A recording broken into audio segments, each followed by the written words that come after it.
At the beginning of the story, we see a man named Neil entering a hospital.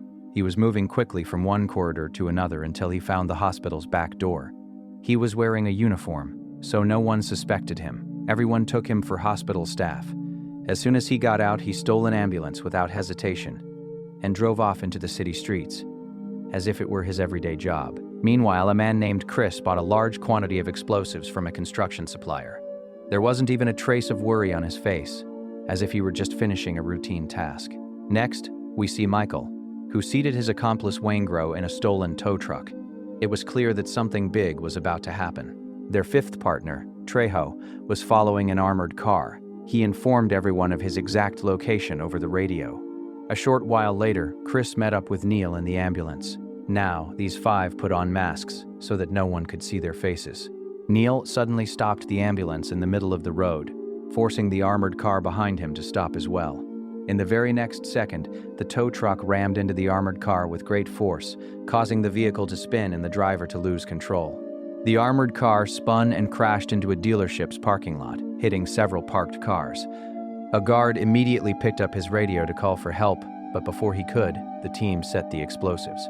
The back door was blown off in an explosion, shattering the windows of all nearby cars. Stunned by this sudden attack, the three guards were quickly forced out by the thieves. Chris hurried inside and began checking envelopes one by one. They knew the police could arrive at any moment. Finally, Chris found the envelope for which this entire game had been orchestrated. Trejo laid down spike strips on the road before the police could arrive. Waingro became irritated by the guards' movements because he thought they were deliberately disobeying him. He didn't realize that they probably couldn't hear anything due to the explosion. In a fit of rage, Waingro shot one guard. As the second guard reached for his gun, Waingro killed him too. Then he pointed his gun at the third guard, and as soon as his partner spoke, he killed him as well. Now that Chris had the envelope, they ran toward the ambulance without wasting a single second. Trejo took the driver's seat, and the ambulance sped away. In the back, everyone changed their clothes and removed their masks and gear to look like perfectly normal people. In a few moments, police sirens were heard. The initial police cars failed to see the spike strips, and 3 or 4 cars crashed, blocking the entire road. Now the police began searching for the thieves on foot. By then, the team of thieves had abandoned the ambulance a short distance away. They had also planted a bomb inside the ambulance so that all their weapons and evidence would vanish in the blast. In the evening, Neil met his money laundering expert, Nate. Upon opening the envelope, they found bonds worth millions of dollars belonging to a certain company.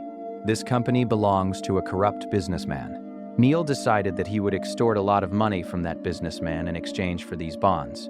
Now Nate mentioned another job. A man named Kelso is ready to pay $10 million. Hearing this, Neil said to set up a meeting with him immediately. On the other side, Detective Vincent arrived at the crime scene and began searching for clues with his team. Upon checking, it was found that all the vehicles used were stolen. A man who was present there at the time said he heard the name Slick from the thieves' mouths, but didn't see anyone's face. Looking at the debris scattered at the scene, Vincent calculated exactly what must have happened. He remarked that these aren't ordinary thieves. They are very clever. Anyway, after this, we see all the thieves eating dinner together. Waingro was trying to convince the others that killing the guards was necessary. At this, Neil's anger erupted. He slammed Waingro's head hard against the table. Neil said that if he hadn't killed the cowboys, they wouldn't have taken such an interest. Now that their own people are dead, the police will investigate every nook and cranny. Neil was still very angry. He went outside and beat Waingro further, even pulling out a gun to kill him. But just then, a police car passed by, and Neil had to stop. After the police car left, when the team looked back, Waingro had vanished. The next day, Vincent and his partner reached a garage. The owner of this shop was their informant. A long argument ensued between them. As soon as he was threatened with jail, the informant revealed that one of his associates would be meeting Neil in Koreatown tonight. Meanwhile, Neil met Kelso, who revealed that he wants to rob a bank. He has information that in a few days their vault will hold $10 million in cash. Neil initially found the idea a bit risky, but then Kelso explained that he is a hacker and can shut down the alarms for 15 minutes. In that time, Neil and his men could be in and out. Hearing this, Neil agreed to the job. Upon returning home, Neil found Chris sleeping on the floor. First, Neil called Chris's wife to tell her her husband was safe and sleeping at his place. Then he made coffee for Chris. Chris's marriage wasn't going very well. He had fought with his wife Charlene the night before. Neil suspected she might be cheating, but Chris denied it. Later, Neil set up a meeting with Roger, the corrupt businessman whose bonds they had stolen. While looking around, he saw Charlene leaving a hotel room with another man. Angry, Neil entered the room and pushed Charlene against the wall. Charlene said she was there on business, but Neil told her to give Chris one last chance. He said the next job would bring in a lot of money, and if Chris blew that too, he would punish him. In Koreatown, Vincent went to a club and met the informant's brother. There, he learned about a man who pulls off major heists whose nickname is Slick. Hearing this name, Vincent's ears perked up. He quickly informed his colleagues.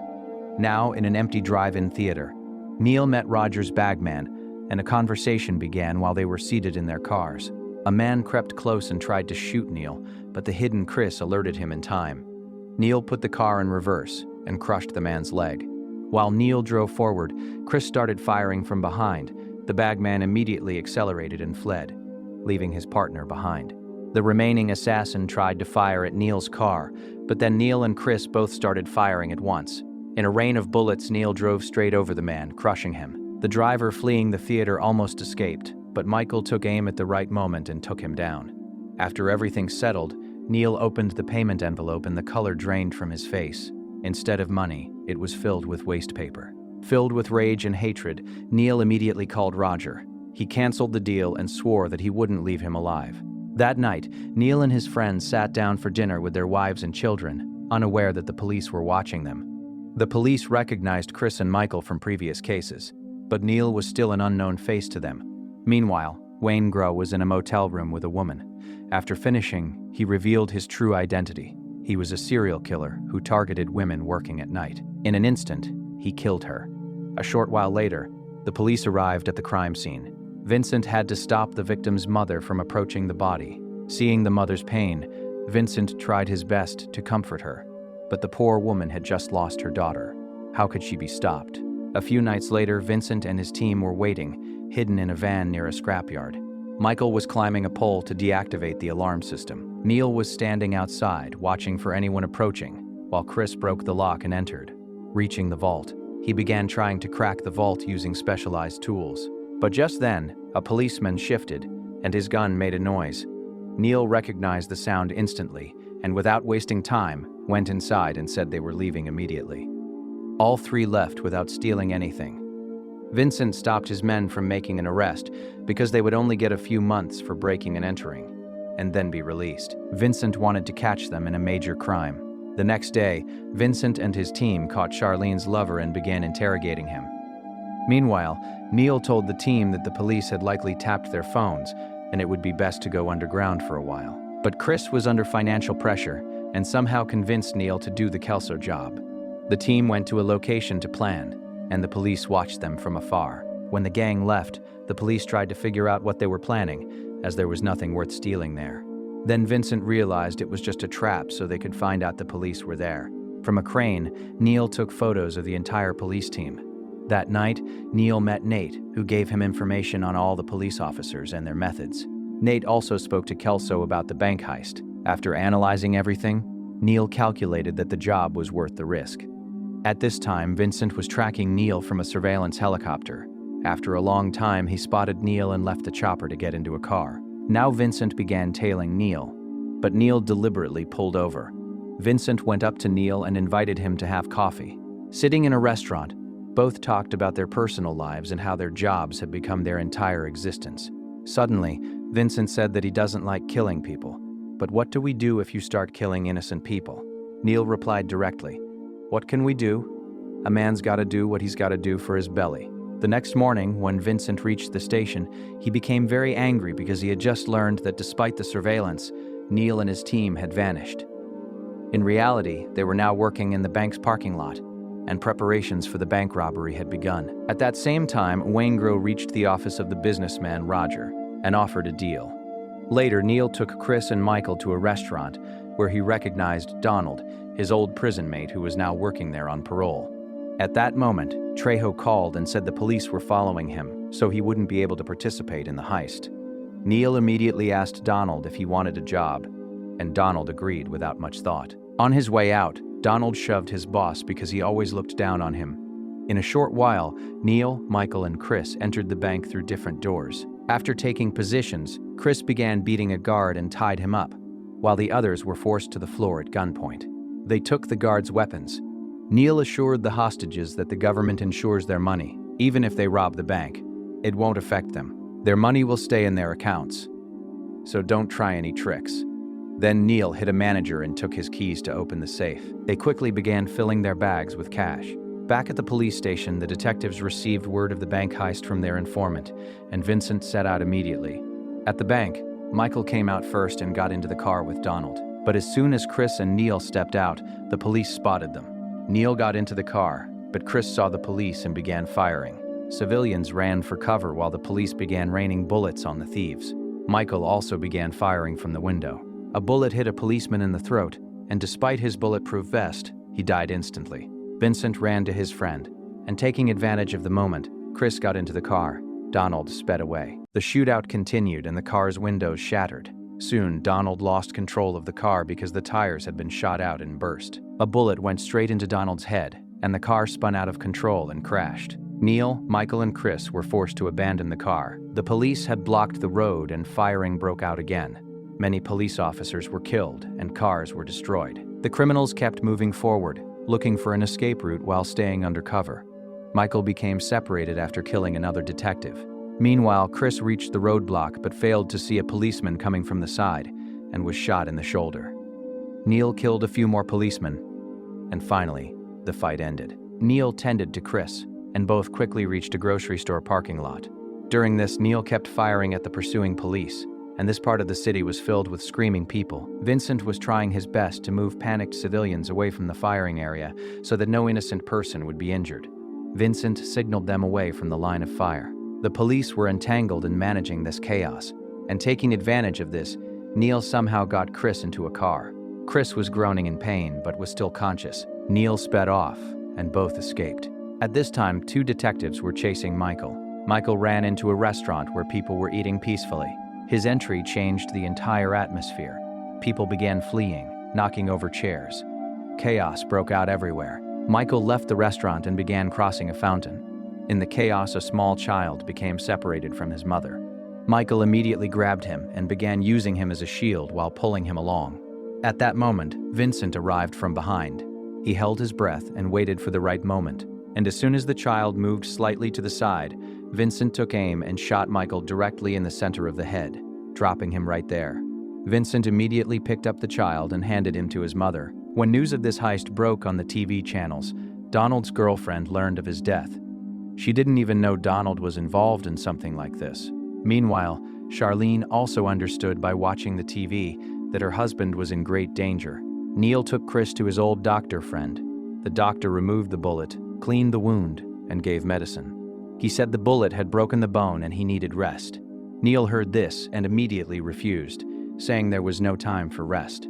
They changed their appearance using some clothes from the doctor, and then Neil explained to Chris that Nate would come to get him. "We have to leave the city, but stay hidden until then." Neil now had to make a new plan because he was certain Trejo had cooperated with the police and likely revealed their entire escape plan. But Chris said, "I'm not going anywhere without Charlene and my child." There was both pain and persistence in his voice. Neil calmly explained that no one would hurt Charlene, but taking her along would be a greater danger. At that same time, Charlene was telling her lover over the phone to take her and her child far away. Meanwhile, Neil secretly entered Trejo's house, gun in hand and eyes full of suspicion. Upon entering the bedroom, he found Trejo's wife dead. Moving further, he found Trejo on the floor, covered in blood. Now the whole truth came out. Waingro and Roger had forced Trejo to give information to the police by threatening his wife and family. When Neil told him they had killed his wife anyway, Trejo was completely broken and gestured toward Neil. Neil understood what his friend wanted and shot him too. Upon leaving, Neil called Nate. He told him to pick up Chris and get out quickly, and he also asked for Roger's address. Elsewhere, Vincent and his team broke down the door of an apartment. An angry Vincent threw a man inside through a balcony window. Out of fear, the man confessed that he had given the tip about the heist at the station and that the information was given to him by a man named Waingro. Meanwhile, Neil entered Roger's house from the back and found Roger inside watching TV. Without a thought, Neil smashed a chair against the window. and pointed his gun straight at Roger. When asked about Waingro, Roger tried to act ignorant. At this, Neil's anger crossed all limits, and he killed him right there in a hail of bullets. Meanwhile, Charlene's lover had made a deal with the police, so Charlene and the child were shifted to a safe house guarded by several men. A detective convinced her to testify against Chris. Initially, Charlene refused, but when it was explained that staying silent would make her an accomplice and she would go to jail, leaving the child behind, Charlene reluctantly agreed. Neil went to his girlfriend's house and asked her to run away with him, but she was now afraid of Neil and was running away from him. Neil went after her, caught her, hugged her, and promised that everything would be okay. In the morning, Neil gave her some money and spoke about sending her to a safe house. After this, Neil went to Nate and got fake passports, credit cards, and plane tickets. When he asked about Chris, he learned that Chris had already left to find his wife. Hearing this, Neil went back to his girlfriend and finally convinced her to go with him. That evening, Chris arrived at the address Charlene had given over the phone. While they met on the balcony, Charlene signaled with just a gesture that it was a trap. Chris immediately turned back, pretending to ask neighbors for directions, and left.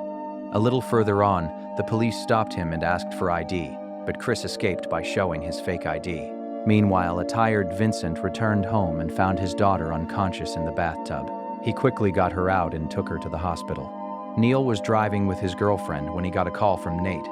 Nate told him where Waingro was hiding. For a moment, Neil thought about whether to kill him or just flee. Then he suddenly turned the car around. Arriving at the hotel, Neil told his girlfriend to stay in the car and then entered through the back door. He cleverly found Waingro's room number by pretending to work there. Stealing a uniform, he passed through the lobby and took the elevator up. Reaching his floor, he activated the fire alarm. Everyone in the hotel panicked. Neil knocked on Waingro's door and stood slightly to the side so he couldn't be seen through the peephole. As soon as the door opened slightly, Neil kicked it with all his strength and wasted no time in killing Waingro. While leaving, a policeman pointed a gun at him, but Neil cleverly beat him unconscious. Soon, Vincent arrived in a helicopter. He spotted Neil's girlfriend sitting alone in the car. Becoming suspicious of the girl, he began moving toward her. Neil saw all this. Therefore, he deliberately led Vincent away from his girlfriend. Vincent began chasing Neil at high speed. Soon, both were firing at each other near the airport runway.